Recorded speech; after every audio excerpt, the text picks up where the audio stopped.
Sorry, go ahead. You were making your point.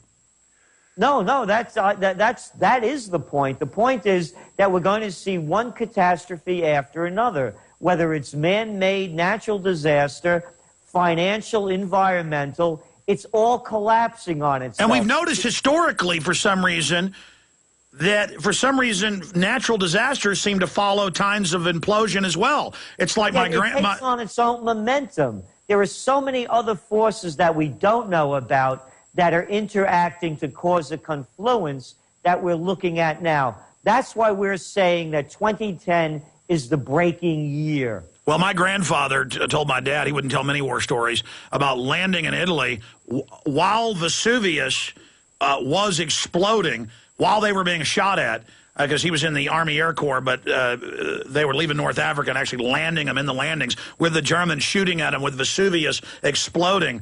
And it's just weird how all that stuff seems to run together. It's strange, isn't it? Yes, it is. Amazing. Gerald Celente is our guest. Let's jam in one more before we go to break. Mark in California, you're on the air. Go ahead. Hey, thanks for taking my question.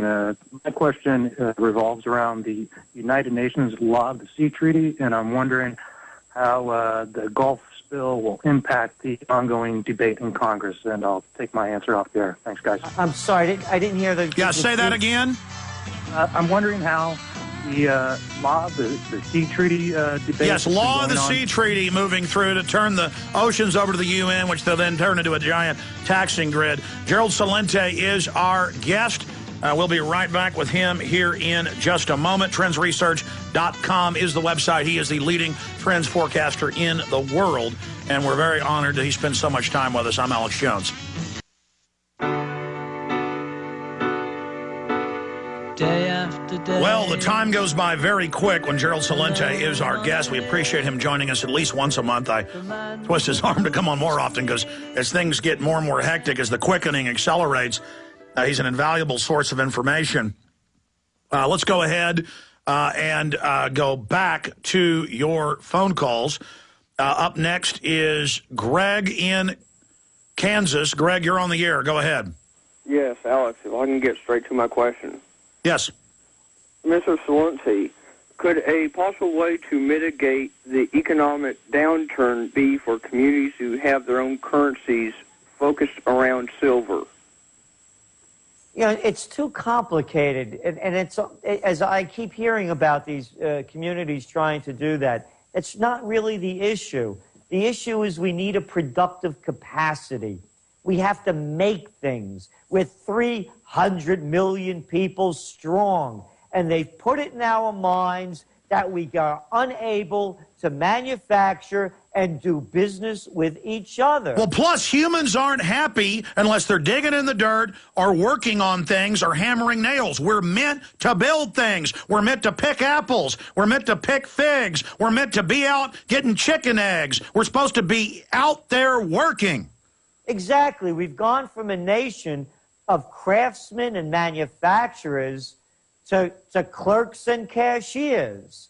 Think of the word service sector. Try servitude. How about serf? Does servant fit in well? That's what they've done to this country. So the productive capacity that we see, once again, current events form future trends. We have this atrocity going on in the Gulf of Mexico. How about a real alternative energy?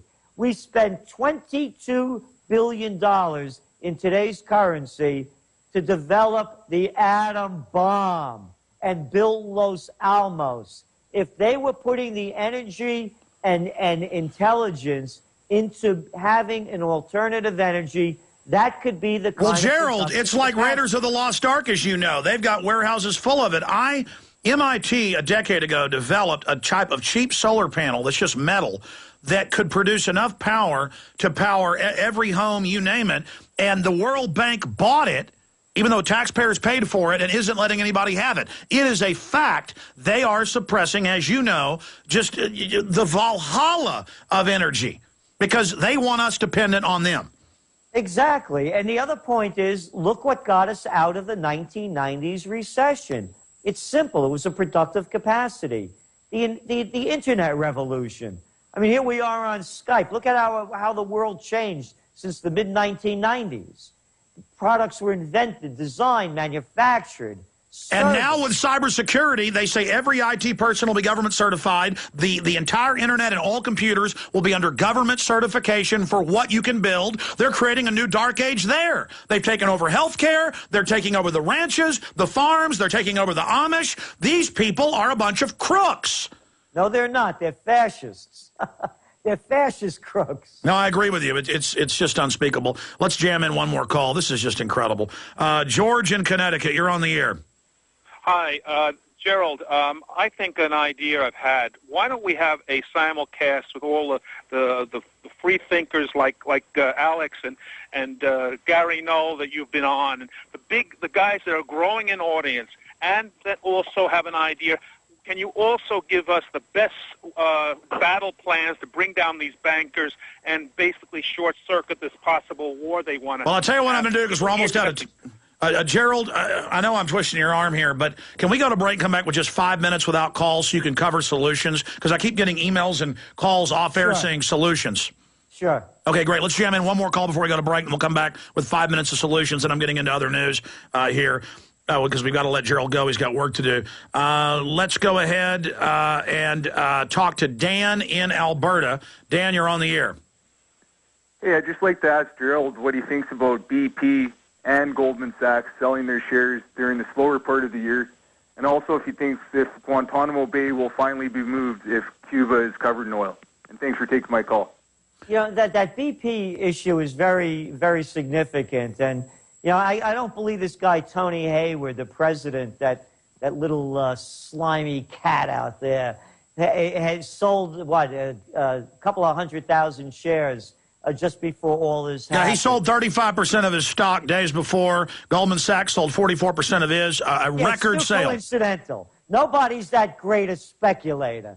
And the other, I mean, did you hear this guy? BP will make it right. We'll fix it. Who are they kidding with this stuff? No, it's an inside job at some level. It's all an inside job. The only way you make hundreds of millions of dollars is being on the inside and knowing how the game is rigged. So that's the way I see it. Wow, well said. Absolutely. I mean, the way they won't let anybody fix it. Obama wants to get his carbon tax now and saying, oh, it's a tax to clean up the Gulf. Total baloney. We'll be back with Gerald Celente to get some final solution points from him. Stay with us.